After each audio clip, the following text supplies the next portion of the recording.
बोलो नारायण भगवान की जय। बोलो कृष्ण भगवान की जय। मोक्षदा एकादशी व्रत कथा और महत्व। मार्गशीर्ष महीने के शुक्ल पक्ष को पड़ने वाली एकादशी को मोक्षदा एकादशी कहा जाता है।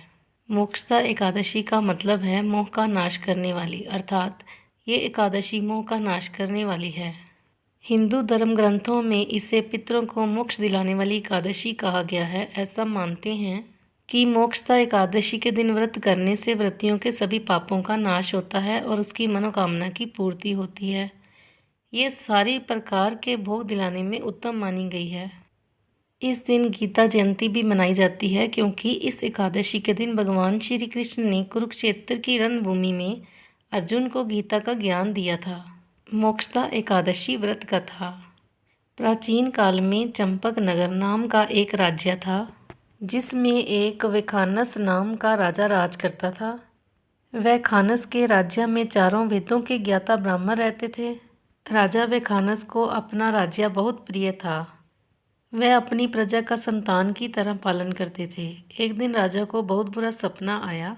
उसमें उन्होंने देखा कि उसके पिता नरक में यातना भुगत रहे हैं। ये देखकर राजा का मन करुणा और अश्रु से भर गया। सुबह उठकर उसने सभी ब्राह्मणों को बुलाया और अपनी व्यथा का वर्णन किया। राजा ने ब्राह्मणों से प्रार्थना करते हुए कहा कि वह अपने पिता को इस प्रकार नरक की यातनाओं में देखकर उसका मन बहुत उदास हो चुका है। यदि एक पुत्र के नाते वह उनको कष्ट से मुक्त नहीं कर सकता तो उसका जीवन व्यर्थ है। इसलिए कृपा करके वह उसका मार्गदर्शन करें कि किस प्रकार वह अपने पिता को इस नरक की यातना से मुक्ति दिला सकता है। राजा की बात सुनकर ब्राह्मणों ने कहा कि उनकी नगर की सीमा पर पर्वतों से घिरा हुआ एक जंगल है। यहाँ महान तपस्वी पर्वत मुनि रहते हैं। वह त्रिकाल ज्ञानी हैं। उनको उनकी शरण में जाकर याचना करनी चाहिए। वह अवश्य ही उसकी सहायता करेंगे। ब्राह्मणों की बात सुनकर राजा व शाखन उसी समय जंगल की ओर निकल पड़े। वहां पर्वत मुनि के आश्रम में जाकर उन्होंने ऋषि को प्रणाम किया। महातेजस्वी और तपस्वी पर्वत मुनि ने राजा से उनके परिवार और राज्य की सारी दुख भरी कहानी के बारे में पूछा। राजा ने उनका उत्तर देते हुए कहा कि उनके आशीर्वाद से राज्य और राज्य के सभी अंग सुखी और सुरक्षित हैं। बस एक ही व्यथा है जिसके समाधान के लिए वह उनकी शरण में आया है। ये कहकर राजा ने अपने स्वप्न की बात सुनाई। राजा की बात सुनकर पर्वत मुनि मगन हो गए और उन्होंने राजा की भूत भविष्य वर्तमान पर विचार किया। कुछ समय बाद आंखें खोलकर उन्होंने राजा से कहा कि उनके पिता अपने पूर्व जन्म के दुष्कर्मों के कारण नरक में यातना भुगत रहे हैं। ये सुनकर दुखी हुए राजा ने ऋषि से पूछा कि इसका निवारण क्या है।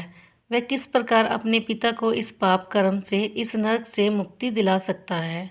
पर्वत मुनि ने कहा, मार्गशीर्ष के शुक्ल पक्ष में मोक्षदा एकादशी आती है। यदि वह एकादशी का श्रद्धा और नियम पूर्वक पालन करेंगे और उस अर्जित पुण्य का फल को अपने पिता को अर्पित करेंगे तो अवश्य ही उनके पिता को नरक से मुक्ति मिल जाएगी। ऋषि की बात से संतुष्ट होकर राजा वापस अपने महल में आ गया और आने वाले महीने में उन्होंने अपने परिवार के साथ मोक्षदा एकादशी का नियम पूर्वक पालन किया। उससे अर्जित पुण्य फल को उन्होंने जैसे ही अपने पिता को अर्पित किया, उसी समय आकाश से पुष्प वर्षा होने लगी। राजा ने अपने पिता को दिव्य विमान में बैठकर उन्हें आशीर्वाद देते हुए बैकुंठ की ओर जाते हुए देखा। ये एकादशी चिंतामणि के समान है।